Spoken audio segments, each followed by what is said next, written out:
নতুন বছর নিয়ে আমাদের কর্মসূচি কি থাকতে পারে না? মানুষের একটা সপ্তাহে কর্মসূচি থাকে। মানুষের প্রত্যেকদিন সকালবেলা যারা জ্ঞানী, গুণী, সচেতন, তারা পার ডে প্রত্যেক দিন সকালবেলা ঘুম থেকে উঠে রুটিন করে, আমার প্রথম আজকের কাজ হবে এটা, সেকেন্ড কাজ অমুকের সঙ্গে দেখা করার কথা করবো, এরপরে 11টা থেকে 12টা পর্যন্ত আমি একটু রেস্টের সময়, রেস্টেও থাকবোই। এই টাইমে আমি বসে বসে আমার আত্মীয় যাদের সাথে গত 1 মাস যোগাযোগ হয় না, ওদের সাথে যোগাযোগ করব। জোরের পরে খাবো, একটু ঘুমাবো, আসলে পরে এই কাজ করবো, মাগরিবের পরে এই কাজ করবো। যারা সচেতন নাগরিক তারা প্রত্যেক দিনের শিডিউল প্রত্যেক দিন করে ওই শিডিউল অনুযায়ী দিনটা অতিক্রম করে। কথা বলছেন? তো আমারও তো একটা শিডিউল থাকা দরকার, আগামী 1 বছর আমি কি করব থাকা দরকার না? এখন আমি একদম ধর্মীয় মানুষ হিসেবে একটা ধর্মীয় শিডিউল দিই, পালন করার চেষ্টা করবো ইনশাআল্লাহ। সবাই নিজেরটা চিন্তা করি যে আমি এতদিন পর্যন্ত 10টা সূরা পড়তাম, 2023 সাল পর্যন্ত আমি কয়টা সূরা পড়তাম? 10টা সূরা। তো আগামী 1 বছর আমি একটা কর্মসূচি দিই যে আমি আগামী 1 বছর একটা সূরা মুখস্থ করবো। কয়টা সূরা? একটা সূরা। তাহলে কোন সূরা? আমি কোন কোন সূরা পারি? সূরা ফিল থেকে সূরা নাস পর্যন্ত 10টা সূরা পারি। এখন আমি আরো একটা সূরা মুখস্থ করব। কোন সূরা?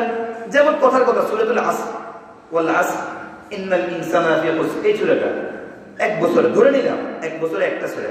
এখন এই সূরাতে 3টা আয়াত, এই সূরাতে কয়টা আয়াত? 3টা আয়াত। তাহলে আমার একটা আয়াতের জন্য সময় পড়তেছে 4 মাস করে। কয় মাস করে? 4 মাস করে। তাহলে জানুয়ারি, ফেব্রুয়ারি, মার্চ, এপ্রিল, এই 4 মাসে আমি একটা আয়াত শিখব। পরের 4 মাসে দ্বিতীয় আয়াত, পরের 4 মাসে তৃতীয় আয়াত। যার একটা সূরা মুখস্থ করার খেয়াল, সে 4 মাস করে সময় দিবে। আর যে বলবে না আমি ভাত খাবো পার ডে 3 বেলা, প্রত্যেকদিন 3 বেলা খানা খাবো, আর পুরো বছরে মাত্র 3টা আয়াত শিখবো, না আমি এই বছরে 2টা সূরা মুখস্থ করবো। কয়টা সূরা? 2টা সূরা। তাহলে এই সূরা 2 সূরার ভিতরে কত আয়াত? দিন কতগুলো, মাস কতগুলো? এভাবে ভাগ করে নিব, এভাবে ভাগ করে নিব। এভাবে আমি কি করব? 2টা সূরা বাড়াইতে পারি, 3টা সূরা বাড়াইতে পারি, 4টা সূরা বাড়াইতে পারি।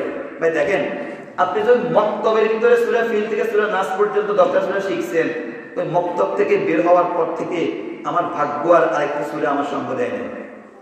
ওই মক্তব শেষ করে মারা গেলেও কবরে আমি 10টা সূরা নিয়ে যাইতাম, আর এখন গ্রাজুয়েট কমপ্লিট করে কবরে গেলেও ওই 10টা সূরাই আমার কাছে আমার, ঠিক না? 2000 সাল পর্যন্ত আমি 10টা সূরা মুখস্থ করতাম, 2023 সালে 23টা বছর অতিক্রম হয়ে যাওয়ার পরেও আমার প্রতি ওই 10টা সূরাই। বরং অনেকে সৌভাগ্যক্রমে কিছু কিছু আয়াত ভুলেও গেছে, প্যাচ লেগে যায়, হয় না এমন? কারণ আমাদের শিডিউল নেই, সবকিছু শিডিউল আছে। আমি এই বছরে 2 লক্ষ টাকা জমাবো, এরপরে ওই জমিটা কিনবো, আগামী 2 বছর পরে ভরাট করবো, 5ম বছরে এসে এটাকে আমি ঘর করবো। এরকম টার্গেট আছে না আমাদের অনেকের? এই বছর না, এই বছর একটু দেনা দুনা আছে, আগামী বছর পড়াশোনার বিবাহ করানো আছে না এমন টার্গেট? আপনার দুনিয়ার সব বিষয় নিয়ে প্ল্যান আছে, কিন্তু আখিরাত নিয়ে কোনো প্ল্যান নেই। আপনি এতটুকু তো প্ল্যান করতে পারেন 31 ডিসেম্বর রাতে শুয়ে শুয়ে যে আমি আজ পর্যন্ত একজন জাহান্নামী ছিলাম, আজ পর্যন্ত আমি একজন বেনামাজি ছিলাম, আজ পর্যন্ত আমি একজন আল্লাহর নাফরমান হিসেবে ছিলাম, আজ পর্যন্ত আমি কথা বলতে গেলে মুখ থেকে গালি বের হতো আগে, কিরকম মুখের ফুল ভালো আসক্তি আছে না এমন? যেমন লোক ভালো আছে খোঁজ খবর জিজ্ঞাসা, কিন্তু শুরুতে অমুকের ফুল, আবার কোথাও মাইন্ড করে নাই, আবার বাতিজা, ওর মা আমার ভাবি লাগে, ওর মা আমার কি লাগে? ভাবি লাগে। ভাবিলে এত বড় বড় উপহার দেওয়া যায়, বুঝছেন তো? আছে না এমন মানুষ?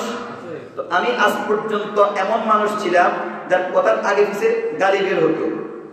আমি আজ পর্যন্ত এমন মানুষ ছিলাম যে মানুষটা রাস্তায় হাঁটতে মেয়েদের দিকে তাকাইতে ভালো লাগতো। আমি আজ পর্যন্ত এমন মানুষ ছিলাম যে মানুষ প্রত্যেক দিন গুনাহ করেই যেতাম, যে মানুষ প্রত্যেক দিন মৃত্যুবরণ করলে জাহান্নামেই মরতাম। কিন্তু না, 2024 সালে এসে আমার কর্মসূচি ভিন্ন হবে। 2024 সালে এসে আমার 2-1টা খারাপ অভ্যাস আমি চেঞ্জ করব। যে না, আমার যে আগে দৃষ্টি খারাপ ছিল, মা বোনদের দিকে তাকাইতাম, রাস্তায় হাঁটলে মেয়েদের দিকে তাকাইতাম, আমি 2024 সালে এসে এই অভ্যাসটা পরিহার করব। এই 2024 সালে আমার 1 নম্বর কর্মসূচি দৃষ্টি হেফাজত। অথবা যাদের নামাজের ভিতরে দুর্বলতা আছে, তারা আমি কর্মসূচি করে নিব এই 2024 সালে ইনশাআল্লাহ 1 ওয়াক্ত নামাজও আমার তরক হবে না। জীবন চলে যাবে যাক, কিন্তু বেনামাজি হয়ে আমি করতে চাই না।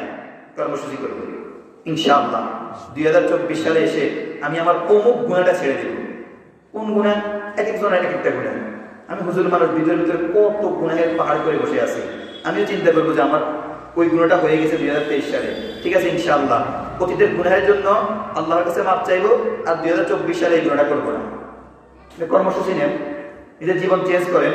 আমার স্ত্রী আজ পর্যন্ত 2023 সাল পর্যন্ত বেপর্দায় চলত, বিন্দাস। আমার স্ত্রীর কোন জায়গায় তিল আছে, কোন জায়গায় কতটুকু, আমার স্ত্রীর পরিচিত টেইলার এখন আর মাপ নেওয়া লাগে না, উনি জানে।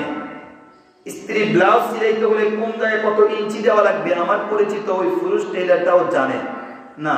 2024 সাল তার এমন হবে না ইনশাআল্লাহ। আমি আমার স্ত্রী সহ জান্নাতে যেতে চাই। আমি যেমন নামাজ পড়বো, আমার ঘরের সদস্যদেরকে নামাজ পড়াবো। আমি যেমন দৃষ্টিকে হেফাজত করব, অবনত করব, রাস্তায় যেমন আমি কারো স্ত্রীর দিকে তাকাবো না, ঠিক আমার স্ত্রীর দিকেও যাতে কেউ তাকাইতে না পারে সেই ব্যবস্থা করব। এভাবে আমি আমার মতো করে কর্মসূচি করি। কারণ সকলের গুনাহ তো আর এক ক্যাটাগরি না। কারো গুনাহ হচ্ছে শরীরের ভিতরে, কারো হচ্ছে আমলের ভিতরে, কারো লেনদেনের ভিতরে, কারো আচার ব্যবহারের ভিতরে। আমরা এভাবে আস্তে আস্তে আস্তে আস্তে চেঞ্জ করব। কারো হয়তো ধর্মীয় জ্ঞান নেই, কেউ হয়তো শুধুমাত্র ওযু ফরজের সিস্টেমটা জানি। আমরা অনেকেই তো জানি না ওযুর ভিতরে যে 4টা ফরজ আছে। এই 4টা ফরজের ভিতরে যদি একটা ফরজ ছুটে যায়, আমার ওযু হবে না, আর আমার ওযু না হলে আমার নামাজ হবে না, আর আমার নামাজ না হলে আমি মুসলমান তো। সালাতু ইফতাহুল জান্নাহ, আমার সাবি তো নেই, সাবি আছে, সাবি দাঁত ঠিক নেই, জান্নাতের দরজা খুলে যাবে?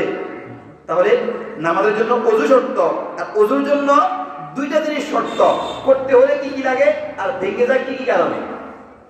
ওযুর ফরজ 4টা, কমপক্ষে 4টা জিনিস লাগবে। ওযু ভঙ্গের কারণ 7টা, কমপক্ষে 7টা জিনিস থেকে দূরে থাকতে হবে। এগুলো কি আমরা অনেকে জানি? অনেকেই জানি না। তো এখন কর্মসূচি নেন ইনশাআল্লাহ। 2024 সালের এক একটা মাস হবে আমার জন্য শিক্ষণীয় মাস। এক মাসে আমি ওযু সংক্রান্ত সব মাসআলা শিখবো, কিভাবে ওযু করে, কিভাবে ওযু ভাঙে। আরেকটা মাসের ভিতরে ফেব্রুয়ারিতে এসে আমি নামাজ সংক্রান্ত মাসআলা শিখবো, কিভাবে নামাজ পড়ে, নামাজের ফরজ কি কি করলে নামাজ ভেঙে যায়, কোন ওয়াক্ত নামাজ কত রাকাত, কোন ওয়াক্ত নামাজের সূরা কিভাবে পড়তে হয়, কোন ওয়াক্ত নামাজের ভিতরে সূরা বড় পড়তে হয়, কোন ওয়াক্ত নামাজের ভিতরে সূরা ছোট করতে হয়। মার্চ মাসে এসে আমি পর্দা সংক্রান্ত আলোচনা শিখবো। এরপরে এক একটা মাসের ভিতরে এক একটা কর্মসূচি নিব। প্রত্যেকদিন আমি একটা শব্দ করে কোরআন শরীফ থেকে ঠিক শিখবো। আমি 10টা সূরা মুখস্থ পারি ঠিক, কিন্তু আল্লাহ কি বুঝছে আমি জানি না। মনে হয় যেন আল্লাহ বলে গেছে, আমি বোবার মতো শুনে গেছি, কোনো অর্থই আমি জানি না। না, এমনটা হবে না ইনশাআল্লাহ। 2024 সালটা হবে আমার জন্য শিক্ষণীয় একটা সাল, যে প্রত্যেকটা দিন আমি কিছু না কিছু শিখবো, প্রত্যেকটা দিন আমি নতুন করে কোনো না কোনো আমল করব, প্রত্যেকটা দিন আমি আমার অতীতের খারাপ অভ্যাসগুলো একটা না একটা ছাড়বো ইনশাআল্লাহ। ব্যাপার হবে ইনশাআল্লাহ। দুনিয়ার প্ল্যানও করিয়ে যে আমি এই মাসে তো হাতে টাকা নাই, আগামী মাসে কসমেটিক্স আইটেম তুলবো দোকানে, এই প্ল্যান তো আপনার অন্তরে আছে।